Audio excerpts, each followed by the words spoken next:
नमस्कार दोस्तों, स्वागत है एक बार फिर से बहुत ही शानदार वीडियो में। तो आज हम बात करेंगे भरत के बारे में, जो एक महान सम्राट थे और चंद्रवंश के सदस्य थे। उन्हें पांडवों, कौरवों, बृहदत्त और जरासंध के पूर्वज माना जाता है। महाभारत के वर्णन है कि एक बार राजा दुष्यंत वन में शिकार कर खेल रहे थे। तभी वे एक ऋषि कर्ण के आश्रम में पहुँचे। ऋषि की अनुपस्थिति में उनकी दत्तक पुत्री शकुंतला ने दुष्यंत का स्वागत किया, जो उसकी सुंदरता पर मोहित हो गए। शकुंतला अपने जन्म की कहानी बताई, कैसे स्वर्ग की अप्सरा मेनका और ऋषि विश्वामित्र के मिलन से पैदा होने वाला बाद ऋषि कण्व ने उनका पालन पोषण किया था। दुष्यंत ने शकुंतला से विवाह करने की इच्छा व्यक्त की, जिसने इस शर्त पर सहमति व्यक्त की कि दुष्यंत को उनके मिलने से उत्पन्न पुत्र का राजा बनाना होगा। दुष्यंत सहमत हो गए और उन्होंने गंधर्व विवाह के अनुसार शकुंतला से विवाह किया। इसके बाद दुष्यंत अपने राज्य के लिए प्रस्थान किए गए। इसके बीच ऋषि कण्व को शकुंतला के दुष्यंत से विवाह करने के बारे में पता चला। उन्होंने बताया कि वह एक सम्राट को जन्म देगी।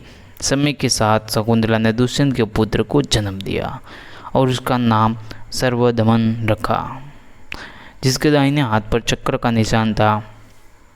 यह दर्शाता था कि उसका सम्राट बनना तय था। सर्वदमन का जन्म 10,000 हाथियों की ताकत के साथ हुआ था। एक बच्चे के रूप में भी वह जंगली जानवरों को वश में करने और उन्हें वश में रखने की सक्षम था। कुछ साल बाद ऋषि कण्व ने शकुंतला को अपने पुत्र दुष्यंत के पास ले जाने के लिए सलाह देती है। हालांकि शकुंतला हैरान रह गई कि जब दुष्यंत उसके और उसके बेटे के प्रति अपरिचितता व्यक्त की। हालांकि एक दिव्य आवाज़ ने पुष्टि की कि सर्वदमन वास्तव में दुष्यंत का पुत्र था और बाद में नाम भरत रखा। दुष्यंत ने स्वीकार किया कि वह भरत अपने पुत्र के बारे में जानते हैं।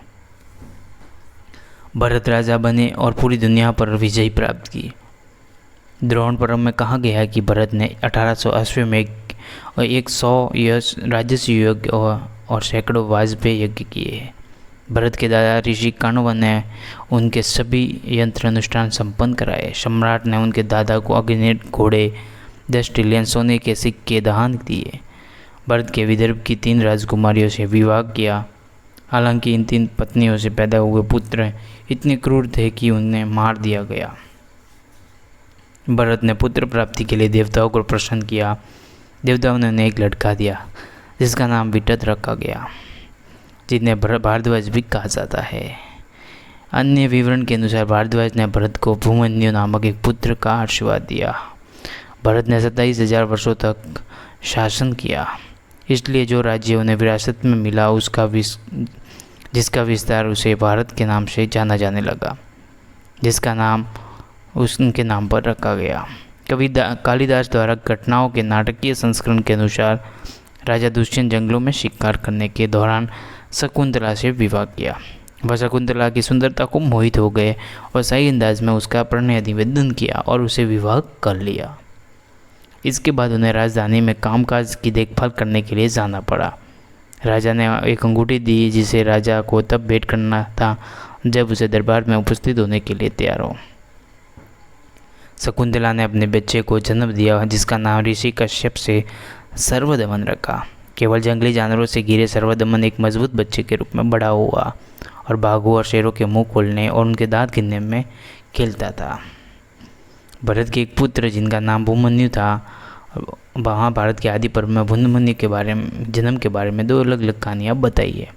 पहली कहानी, भरत को काशी राजा सर्वसेन की बेटी सुनंदा से विवाह किया। उनके भूमन्यु नाम का पुत्र पैदा हुआ और दूसरी कहानी के अनुसार भरत की 3 पत्नियां थीं। उनके 9 पुत्र हुए, लेकिन पुत्र अपने पिता जैसे नहीं थे।